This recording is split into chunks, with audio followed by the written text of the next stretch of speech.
Lunes 24 de octubre de 2022, que tengan todos un buen inicio de semana, un gusto que nos acompañen. Vamos a nuestros invitados de hoy. Diego Ordóñez, secretario nacional de Seguridad. La violencia recorre cada rincón del Ecuador, en carreteras, en parques, en escuelas. Nadie se siente seguro y la ciudadanía espera respuestas de las autoridades, concreciones, lo vamos a revisar. También nos acompañará el ex vicepresidente de Colombia, Francisco Santos, segundo mandatario con Álvaro Uribe en sus dos periodos de gobierno, 2002 y 2006. Testimonio y experiencia del combate que libraron contra la narcoviolencia, el narcotráfico, el ataque a Angostura y el apoyo internacional que se recibe para estos temas. Aquí empezamos. La actualidad, los protagonistas, el análisis y la información en Contacto Directo.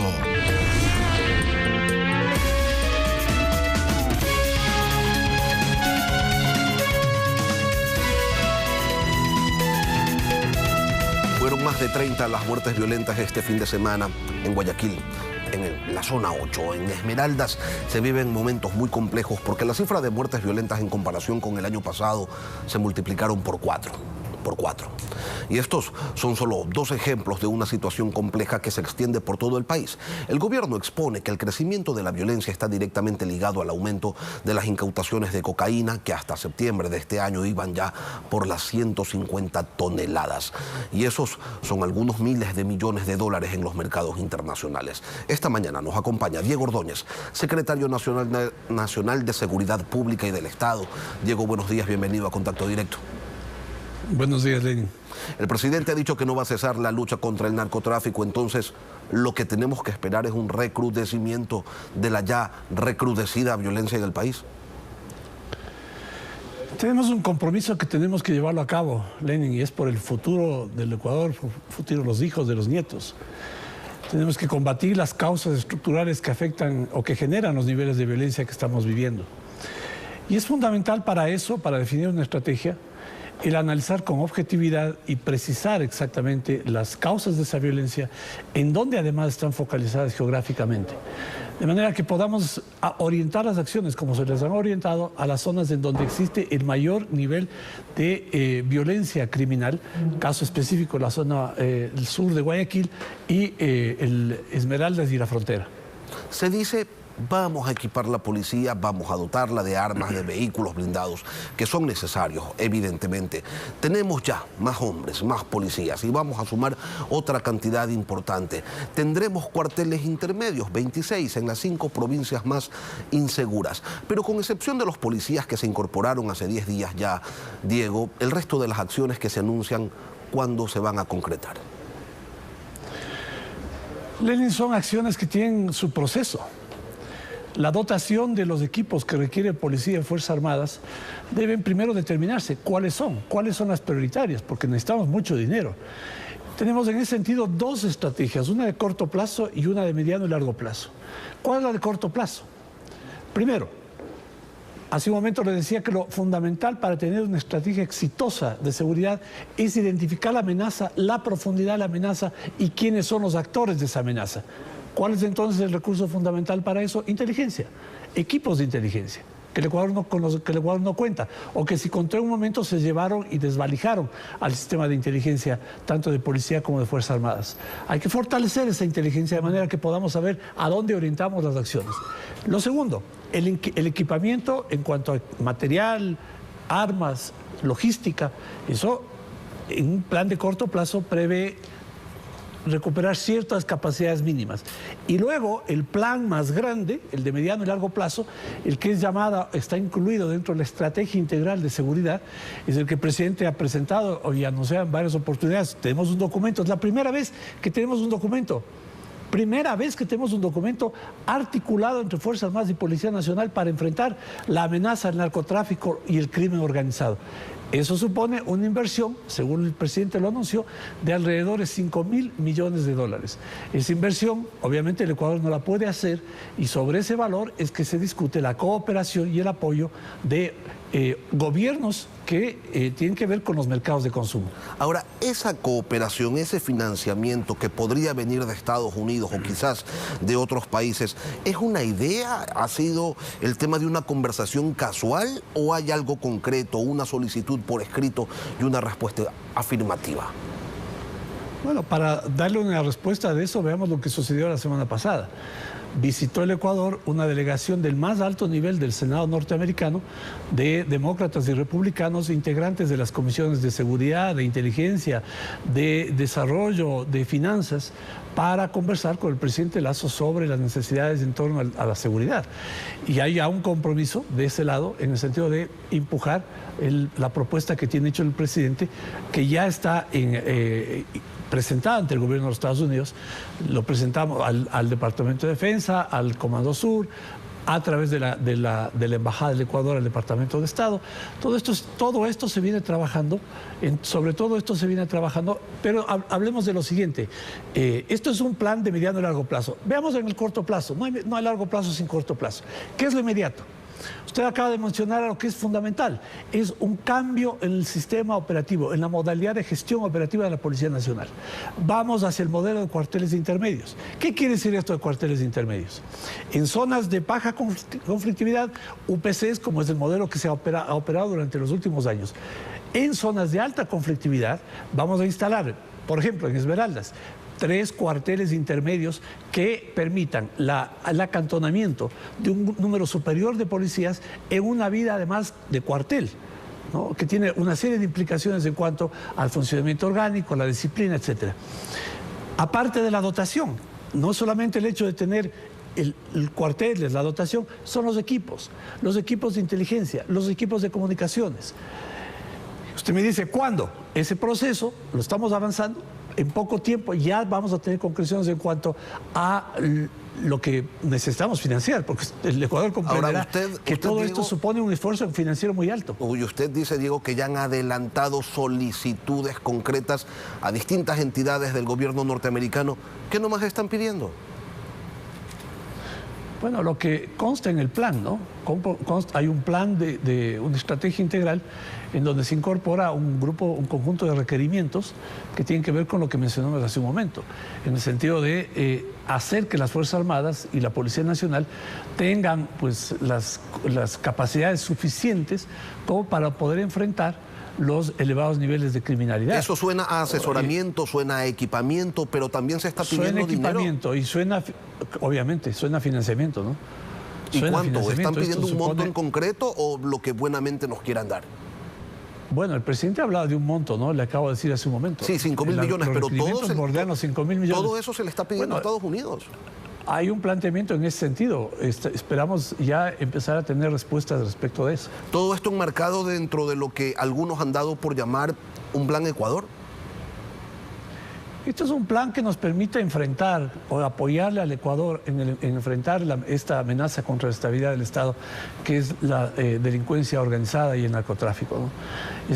El Ecuador no puede solo dar esta batalla. Su situación financiera no le permite, su lamentable retroceso, ¿no? Estamos tratando de recuperar lo que en los últimos 15 años el Estado se retiró para que se instale en el Ecuador con fuerza el crimen organizado, el narcotráfico. Estamos logrando, y por eso usted mencionaba hace un momento, un nivel de incautaciones que triplica lo que se incautó en el año 2016. Estamos triplicando en relación con el 2016 y ese año es muy importante tenerlo en cuenta. Estamos incautando 3 veces lo que se incautó con relación a ese año. ¿Qué significa eso?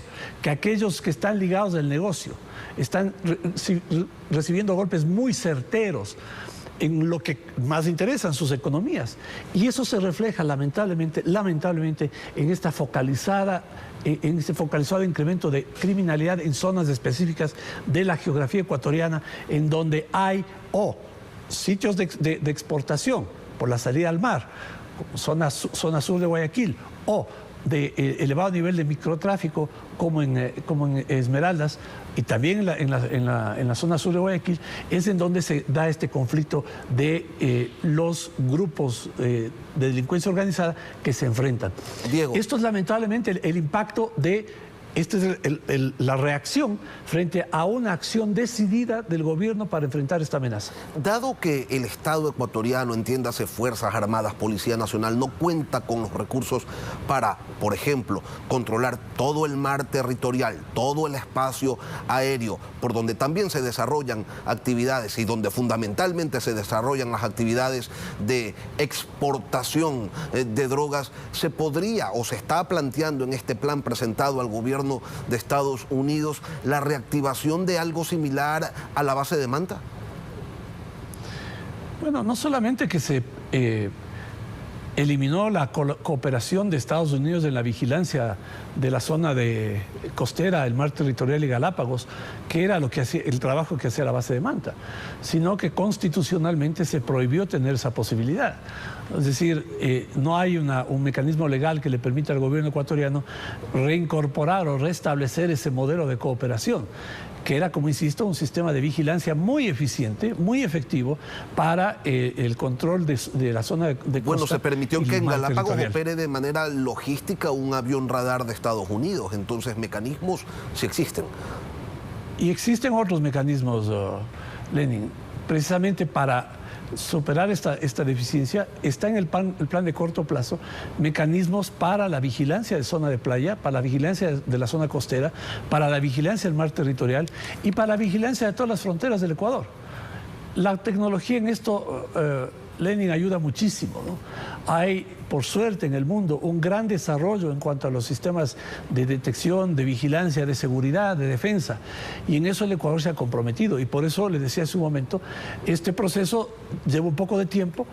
Es importante además discutir los términos económicos, los términos financieros, los términos de cooperación en los cuales este proceso se va a llevar a cabo.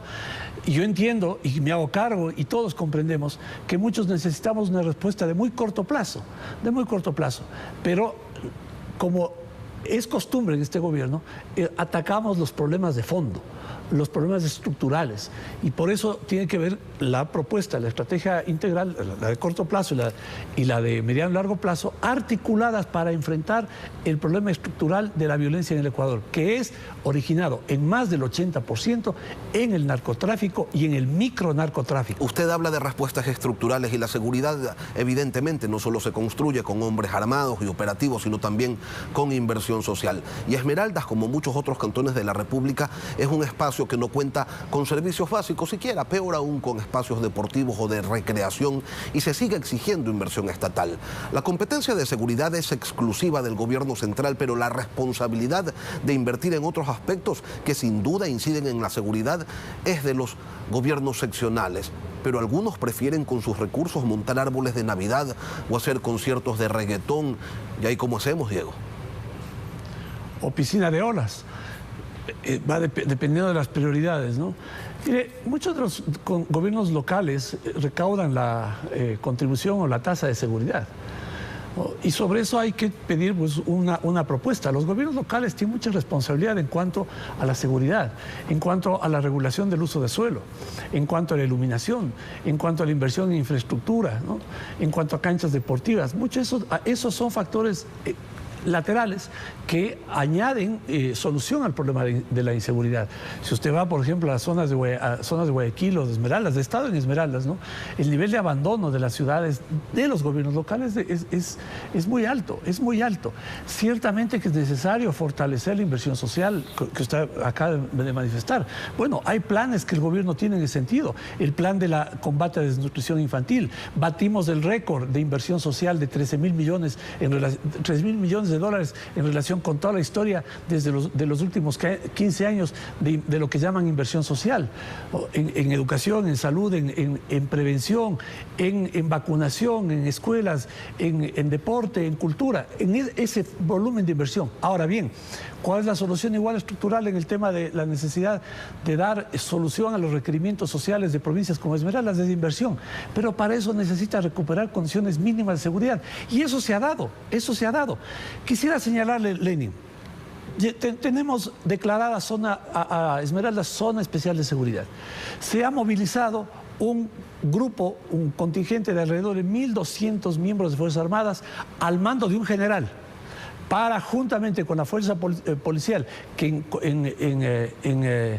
en Esmeraldas es alrededor de 1964 miembros permanentes y se incrementaron 200 en la semana pasada, todos ellos en una fuerza de trabajo conjunto. Los resultados son muy importantes. Hay un evento suscitado la semana pasada, ¿no?, que generó una explosión de cierto nivel de violencia dentro de la ciudad y una apresurada, en mi opinión, una apresurada decisión de suspender actividades desde las 2 de la tarde. Pero si usted revisa los resultados de la fuerza de tarea, va a darse cuenta que ese trabajo está resultando en incrementar la sensación de seguridad en general en la zona de Esmeraldas, en garantizar que el comercio opere más allá de las 2 de la tarde, en la recuperación del flujo turístico, y esto es resultado de ese trabajo conjunto de Policía y Fuerzas Armadas, que es importante conocerlo y valorarlo. Diego Ordóñez, secretario nacional de Seguridad Pública y del Estado. Gracias, Diego, por acompañarnos aquí en Contacto Directo. Gracias, Lenny. Y luego de la pausa volvemos con Francisco Santos, ex vicepresidente de Colombia. ¿Cómo combatieron ellos en el periodo de Álvaro Uribe al narcotráfico, a la narcoviolencia? Una mirada externa a lo que hoy vive nuestro país. Ya regresamos. Francisco Santos es periodista y político, fue vicepresidente de Colombia entre 2006 y 2010 en los gobiernos de Álvaro Uribe. Lo secuestró Pablo Escobar en 1990 y en el 2000 tuvo que exiliarse debido a las amenazas de las FARC. Vamos con él a conversar sobre el combate a la inseguridad y la necesidad de una prensa libre en los momentos complicados que viven las repúblicas. Buenos días, Francisco. Qué gusto poder tener este diálogo con usted. Lenin, un placer estar contigo y con todos los televidentes de Apavisa. Los gobiernos en los que usted participó como vicepresidente confrontaron militarmente a la narcoguerrilla en su país, pero no fue suficiente para eliminarla. Luego se dio en Colombia un proceso de paz complicado que desmoviliza a la guerrilla, pero del que surgen otras organizaciones violentas. En Ecuador, la narcoviolencia ha tomado viada y hoy luce imparable. Usted escuchó hace un momento la entrevista con el secretario de Seguridad, Diego Ordóñez. Desde su perspectiva, así como él expuso, ¿se le hace frente a esas violencias o estamos equivocando quizás el camino? Pues no, mire, yo creo que tiene la razón en todo lo que están planteando, pero creo que está equivocado en muchos de los parámetros que ha colocado como posibilidades para derrotarlos y para de verdad reducirlos a su mínima expresión. Por ejemplo, cuando nosotros llegamos al gobierno en el año 2002, con una situación catastrófica económica, lo primero que hicimos fue poner un impuesto de seguridad a todos los colombianos que lo pagaron cuando estaban todos de acá, porque nosotros entendíamos que esa es una pelea y una lucha que tiene que dar el gobierno y que los recursos los tiene que poner el gobierno, no vienen de afuera. Cuando usted mira Plan Colombia, que se demoró 5 años en llegar, y por eso pues lo que plantea el ministro de 5.000 millones de dólares me parece que no es realista. Estados Unidos no está en ese momento, y además pues que el esfuerzo lo tiene que hacer es el gobierno, el propio gobierno ecuatoriano. Nosotros nos gastamos cerca de 100 billones de dólares en la lucha contra el narcotráfico y contra la guerrilla. De esos, 90 los puso el gobierno colombiano.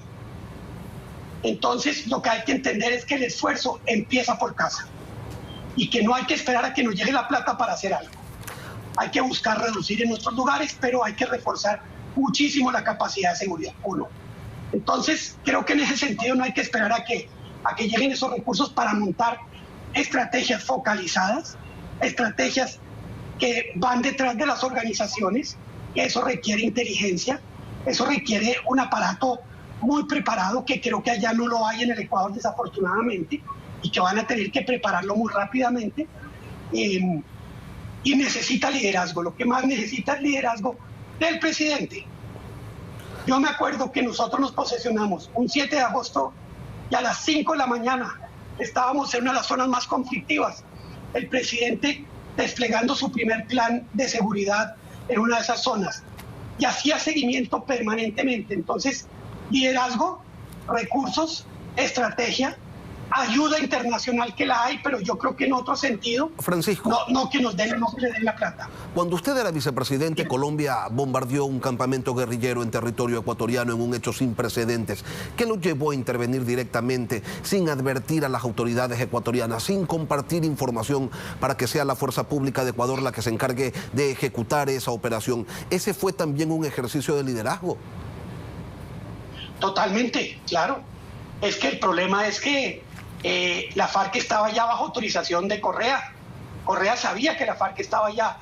Y si nosotros le decíamos a Correa que íbamos a bombardearlo, pues Correa les avisaba antes. Entonces no existía esa posibilidad. Cuando usted habla de todo lo que hizo Correa, que destruyó toda institucionalidad, pues ese es el más grave problema que hoy tiene el Ecuador para luchar contra un narcotráfico que va a crecer, para luchar contra un narcotráfico que tiene un problema aún mayor, y es que los mexicanos están involucrados. Uno, Colombia, y desafortunadamente el presidente Petro tiene toda una estrategia distinta que va a afectar a Ecuador. Lo que Ecuador va a vivir va a ser un terremoto si no se preparan ya, si no entienden que hay que tomar decisiones ya, Francisco, si no entienden que necesitan asesoría ya. Antes de pasar a ese punto de cómo afectarían las políticas de Petro al Ecuador, yo quisiera una precisión. ¿Esto que usted dice que Correa protegía a las FARC es una presunción o ustedes tenían algún tipo de información que les permitiera confirmar aquello? Mire, nosotros trabajamos muy bien con otros gobiernos. Acuérdese que uno de los líderes de las FARC fue capturado en Ecuador y extraditado a Colombia y luego extraditado a Estados Unidos. Simón Trinidad. Y eso era cuando había cooperación. Simón Trinidad, eso era cuando había cooperación entre las policías y los militares. Con el presidente Correa eso se acabó. Y desafortunadamente, pues, en esa lucha en la que nosotros estábamos, encontrarnos nosotros con la capacidad de neutralizar al segundo jefe de las FARC, que estaba en Ecuador, no podíamos perder esa posibilidad. Lo mismo nos pasó con Chávez. Acuérdense que a nosotros nos tocó ir y sacar desde Venezuela a otro de los líderes de Ecuador, de las FARC. Entonces, pues, en esta lucha uno tiene que ser contundente, tiene que ejercer un liderazgo muy grande y tiene que haber cooperación, pero cuando no la hay, pues toca actuar. Francisco, ahora sí vamos a lo que usted señalaba. ¿Cómo podría afectar las políticas y particularmente qué políticas del presidente Petro podrían estar afectando en temas de seguridad a nuestro país, al Ecuador? Pues Lenín, venga, le digo, hay una política que creo que le puede servir muchísimo a Ecuador, y es que descabezó 2 generaciones de policías generales que son los más entrenados en inteligencia y en lucha antinarcóticos. Ahí hay una capacidad instalada que puede ayudar a construir todo lo que Ecuador necesita para combatir estas organizaciones criminales. Se quedaron sin trabajo, pues se pensionaron y están en Colombia mirando así por una ventana. Entonces, por primera vez hay una capacidad inmensa para poder contribuir con la lucha contra estas organizaciones. 2 generaciones de generales entrenados en Estados Unidos, entrenados en inteligencia, entrenados en lucha antinarcóticos, quedó totalmente descabezada. Esto es lo primero. Esa está ahí. Esas personas pueden ir a trabajar a Ecuador si se arma un plan. ¿Se podrá armar con el presidente Petro? No creo. Y se los digo con mucha tristeza, porque el presidente Petro tiene una idea totalmente distinta del narcotráfico. Él cree que el narcotráfico son pobrecitos, unos campesinos que no tienen nada más que hacer. Eso es un negocio ilícito manejado por carteles de la droga, por organizaciones criminales donde presionan a los... Entonces, él tiene una mirada totalmente distinta, y ustedes lo que necesitan es una lucha frontal, una lucha con inteligencia contra las organizaciones, Francisco, con escuchas. Sí. Y en momentos tan violentos como estos, en donde hay todo un clima de conflictividad, ¿qué tan necesario es contar con una prensa libre? Y te hago la pregunta a propósito de tu última visita al Ecuador, en donde disertaste sobre la ley de comunicación y los riesgos que supone el imponerle mordazas a los periodistas. Pues Lenín, mira, 2 elementos vienen de la mano con la lucha contra el narcotráfico. El primero es la violencia. Y esa violencia hay que atacarla, como te dije, con liderazgo, con una cantidad de elementos donde Ecuador puede aprender de Colombia. Y el presidente Lazo, si quiere, yo le llevo al presidente Uribe mañana a que le cuente cómo fue que lo hicimos. porque ese liderazgo y esa capacidad de ejecutar es la que se necesita. Pero las segundas víctimas son los periodistas. ¿Y por qué? Porque los periodistas cuentan dónde está el narcotraficante, dónde está la violencia, y eso no les sirve a los narcotraficantes, y ellos empiezan a enfocarse en los periodistas para restringir la libertad de prensa. Nosotros en Colombia protegimos a los periodistas. Hoy ya no tanto, porque ya pasó esa época de violencia, pero muchos periodistas en Colombia tenían guardaespaldas, tenían carros blindados, precisamente porque había que protegerlos. Entonces, hay que cuidar a los periodistas porque la libertad de prensa en esa conflictividad es absolutamente necesaria y el Estado tiene que protegerla. Francisco Santos, ex vicepresidente de Colombia, periodista de toda la vida. Gracias por acompañarnos hoy aquí en Contacto Directo. Lenin, a ti muchas gracias. Terminamos aquí las entrevistas este día lunes. Las noticias continúan en Televistazo, en la comunidad. Gracias a todos por su sintonía.